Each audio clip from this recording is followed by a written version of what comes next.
Hey, what is going on, everybody? Welcome back here today to my first video of a video series of where I'm going to be giving you guys my opinion on the top 15 players in each position in the NBA. So we're going to start off today with point guards. Next video will be shooting guards, small forwards, power forwards, centers, and I'm going to obviously have a couple disclaimers before this. One, this is my opinion.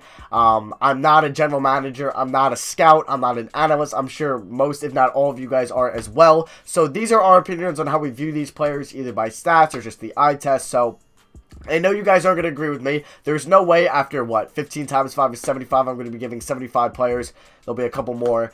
But yeah, there's no way you're going to agree on all 75 rankings of these players that I do all over these 5 videos. So you're going to go to the comment section and you're probably going to want to rage on me. I mean, that's okay. You can do that. I'm going to expect that. You're going to probably want to dislike the video. I mean, if you really want to dislike the video, you can. I'd rather you guys just give me your list in the comment section below, or say if I put this player over one player and you're really mad about that, let me know in the comments. Disliking the video isn't going to let me know. You could do both. Go ahead, but I would appreciate it if we can maybe hit like 1,000 likes for all 5 of these videos. I don't know if we can, but I would appreciate it a lot so I can do more NBA content on the channel. Because yeah, this is going to be a breath of fresh air from the rebuilds, because I'm going to be doing these for 5 days. Probably not every day. It'll probably be one every other day for the, I guess it would be 10 days. Some lists were harder than others. Some were easier than others. Point guards were pretty tough. I don't have James Harden classified as a point guard. He'll be in the shooting guard list.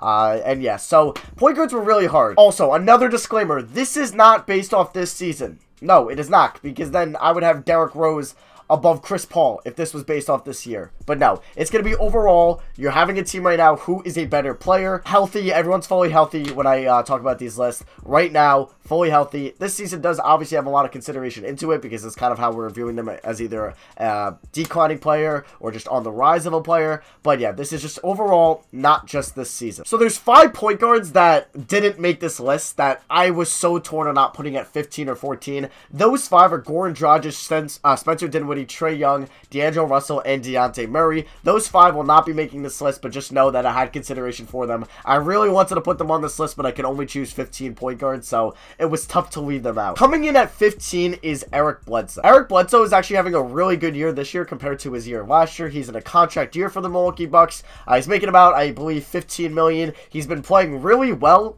In the month of December, he's played 12 games, and he's averaging 17.5 points in that. He's averaging about 16 points on the year, with about 5.7 assists and 4.4 rebounds. And 4.4 rebounds for a, what is Eric Bledsoe, 6'1", 6 foot. So he is not small, so or he's not that big of a point guard compared to some of these other guys we'll get to, like a Ben Simmons. But yeah, he's averaging 4.4 rebounds. That's pretty solid. 50% from the field, 34% from 3. So those are 2 pretty good percentages for him.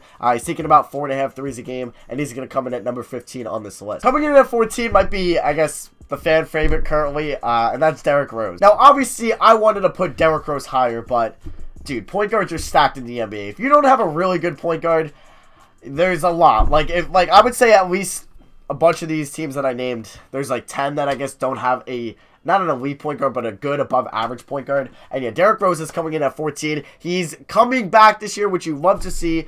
D-Rose is 30 years old, so he's still got years left. He's averaging 18.7 points on the season, shooting 45% from 3. Which is crazy. 45% for D-Rose, who's coming off the bench, still playing about 30 minutes a night though, shooting 48% from the field. He's probably the front runner for 6th man of the year. I would say him and Domantas Sabonis. He's getting to the line about 3 times a game. And yeah, Derrick Rose over or just under a steal a game. Not, it's like 0.7. But yeah, Derrick Rose is coming in 14 on this. I wanted to put him higher, but point guards are stacked this year. Coming in at number 13 on this list is a 21-year-old point guard from Kentucky, and that is Jamal Murray. Jamal Murray is about averaging 17.5 points, 5 assists, 4.5 rebounds on the year, providing a really good player for Denver because Gary Harris is hurt. Paul Millsap's been hurt, and also Will Barton has been out since the beginning of the year. So they needed somebody besides Nikola Jokic, and he's done just that. He's shooting 41% from the field, which isn't the best, and 28% from 3. It's not really good at all. That's not, like, particularly amazing. He's taking 16 shots a game. That's why he's kind of putting up these numbers with low percentages. He's taking about 5 threes, getting to the foul line like 3 times a game. But yeah, Jamal Murray's going to come in on 13, at 13 on the list. It's kind of, like, impressive that he's putting up this stuff at only 21. You could make a debate for D-Rose over him. That's what I mean in the comments. If it's, like, for most of these lists, actually for all these lists, 13 and 14 or 8 and 9, 6 and 5, you can make an argument to me in the comments that I would take into consideration, and you can persuade me to put somebody over the person in front of them. It's not like the gap is like this. The gap's like pretty much between 8 and 9 or this, or 13 and 14 or this. It's just, there's so much talent, and Jamal Murray is going to come in at number 13. Coming in at number 12 is a second-year point guard. No, it is not Dennis Smith Jr. No, it's not Lonzo Ball. Unfortunately, it is not Frank Ntilikina, and it's De'Aaron Fox. It sucks because second-year players rarely win Most Improved Player, but he honestly should be in consideration just of how much of an improvement he's been this year, averaging 18 points, 7.5 assists, 3.5 rebounds for him, which is pretty solid, shooting 40% from 3. If you're a point guard and you're shooting 40% from 3, well done, and you're getting over 7.5 assists. It's sad because point guards and assists are kind of dying. It's like you're seeing LeBron. Well, Ben Simmons is now classified as a point guard, but like LeBron, you guys see like Draymond, Nikola Jokic, these guys are averaging more assists than half of these point guards I'm going to name, which is sad because I miss the days where Jason Kidd and Steve Nash were the top point guards, or even like Jose Calderon, or like prime Chris Paul, prime Deron Williams, were dropping like 12 dimes a game. It's sad to see, but yeah, De'Aaron Fox, blowing up this year, breakout star. He's coming in at number 12, and then we're pretty much, I think there'll only be one more younger player than him after this, maybe. Coming in at number 11, and I'm kind of sad I have to have him this low, but point guards are loaded, and that is Mike Conley. So Mike Conley, probably been known as one of the most underrated players in the NBA. He's still averaging 20 points, over 6.5 assists. He's been doing that for most of his career. It sucks because he's not a flashy guy. He's not throwing it down every game like Westbrook. He's not shooting 40-foot threes like Steph Curry. So he's not the most flashy player. Also, he plays in Memphis, which rarely get televised games. But yeah, he was hurt for most of last year, which kind of sucks. But even being the 11th best point guard is really good. I think I mentioned it in my center video that, yeah, I've actually recorded the center video before this, that being like the 10th, I was mentioning that like being the 13th best center, I'd rather have the 13th best center on, like, my list than, like, my 9th rated small forward. So, like, positions are different. And, yeah, my 11th rated point guard, Mike Conley, I'd rather probably have than some of the people higher on other positions lists. It's just that point guard is kind of loaded. Mike Conley's going to come in for me at number 11. Coming in at number 10, who's having a great year this year. He's gonna, or he should be an all-star in the Eastern Conference, even though I do have a couple more Eastern Conference point guards above him, and that's Kyle Lowry. He's averaging his lowest points per game of 14.5 since his 2012, like, Rockets days, but he's killing at passing the ball this year, averaging 9.8 assists. I love it. You guys know me. I'm a pass-first type of point guard guy. I love point guards that, like, are just pass-first minded, but can still get it done on the offensive end scoring-wise. But, yeah, I love point guards who can pass, and he's, I think, second in point guards assists per game, just trailing Westbrook. But yeah, he's shooting the ball percentage all right this year. 43% from the field, 32% from 3. He's playing almost 30, or he's playing just above 34 minutes a game. He's getting to the line about 2.5 times a game, which is all right. But yeah, Kyle Lowry is going to come in at number 10. It's crazy. There's 9 point guards I haven't had of him, and this dude's about to make the All-Star game in the Eastern Conference. But he's on the rise on this list, even though he's 32. Coming in at number 9 is Jrue Holiday. Also, what I didn't mention about Mike Conley and Kyle Lowry, both great defenders. Probably one of the best perimeter defenders you're going to find on this list. And Jrue Holiday is no slouch either. One of the best defenders on this list. One of the best defensive point guards in the NBA. One of the best perimeter defensive guards in the NBA. And yeah, he's going to come in at number 9 for me. He's averaging 21 points a game, 8.7 assists. I love it. I mean, you better be averaging over 8 assists as a point guard if you're playing with Anthony Davis. He's shooting 32% from 3, 47% from the field, which might have been one of the best percentages that I mentioned on this list, maybe besides Derrick Rose. He's playing 37 minutes a night, though. Maybe that's what stretches him and D Rose. I mean, D Rose is only playing 29 minutes a night, but that's okay. I'd rather him play lesser minutes a night and save those knees, you know. But yeah, he's shooting about 5 threes a game, Jrue Holiday. Incredible defender, great passer, has actually been a better scorer as of late. I guess this is his prime. He is 28, so this is his prime. And yeah, he's going to come in at number 9 for me. Coming in at number 8, I don't know if he's a generally, like, hated player by, like, fans in the NBA. I don't hate the dude. I love watching him, and he's only 22. Okay, no, he is older than De'Aaron Fox. I thought he was possibly the same age as him. But that's Ben Simmons. Obviously, coming out of college as a small forward, nobody knew how good of a passer he was going to be. It sucks. Ben Simmons, I don't think you could put him any higher than 8. But I would be perfectly okay if you put him on, like, number 10 on your list if his shooting really hurts it, which I think it does. The dude can't hit anything outside of 20 feet. Like, he hit, I think, his longest shot against Boston, which was 22 feet, and he only shot it because the shot clock was winding down. It's not like he was comfortable shooting that and he had confidence. But he's incredible. The dude is averaging 16 points a game. He averages 8 assists a game. He averages 9.3 rebounds for a point guard. Really good perimeter defender, and he's kind of changing the league. Like, he's kind of like the Magic Johnson of point guards for this generation. Obviously, not as good as Magic Johnson. Well, we don't know yet. He's only 22. But, yeah, he's changing the game. He's shooting 58% from the field. Well, he better be. All his shots are in the paint. He's getting to the foul line 5 times a game, which is pretty solid. And, yeah, with his defense, his scoring ability, his rebounding ability, he's a 6'10 point guard, which is kind of a cheat code. He's going to come in at number 8. I know it's kind of bold to put him already ahead of Drew Holiday, Conley, and Lowry, but you guys can let me know if you disagree in the comments below. Coming in at number 7 for me is somebody that was killing it in the beginning of the year. He's not falling off a little bit, but he's obviously not doing what he was in the beginning of the year, but he's still an elite point guard coming in at number 7 for me, and that's Kemba Walker. He's still playing great. Like I said, like his December, he's averaging 21 points a game, excuse me. But that's not like falling off. That's still like elite numbers. So he's averaging 25 points on the season. Crazy enough. 6.2 assists. I would love for him to average more than that. But, I mean, who is he going to dish it to? Like Frank Kaminsky, Cody Zeller. Nobody really that good enough to work the pick and roll with. He's shooting 42% from the field, 35% from 3. He's taking about 6 free throws a game, 9 threes a game for Kemba, which is crazy enough. He's by far the best player on this team, and maybe if he was in a different team, obviously he could probably average more assists, and he could even do better on the offensive end than he is now, if he kind of could work off ball more, if you give him another ball handler. I'm just saying, I don't know, Kemba Walker could rise up on this list, but he's 28. He's going to be a free agent this summer. It's going to be very exciting to see where he's going to go. He's going to come at number 7 for me on this list. Coming in at number 6, a lot of people love to hate on this dude this year. I still think he's one of the better point guards in the league. Obviously, his contract is a lot of money. Obviously, it's hard to live up that contract if your name's not LeBron, Curry, KD, Kawhi, Giannis, or Anthony Davis. And that's John Wall. He's averaging 20 points a game on 44% shooting, getting in 9 assists a game, and he's still an above-average perimeter defender. He's actually a pretty solid perimeter defender. He's shooting 30% from 3. Obviously, the Washington Wizards have their struggles. I mean, the team is not particularly good outside him or Bradley Beal. Otto Porter is having a down year this year. Their front court, I mean, Markieff Morris and Dwight Howard.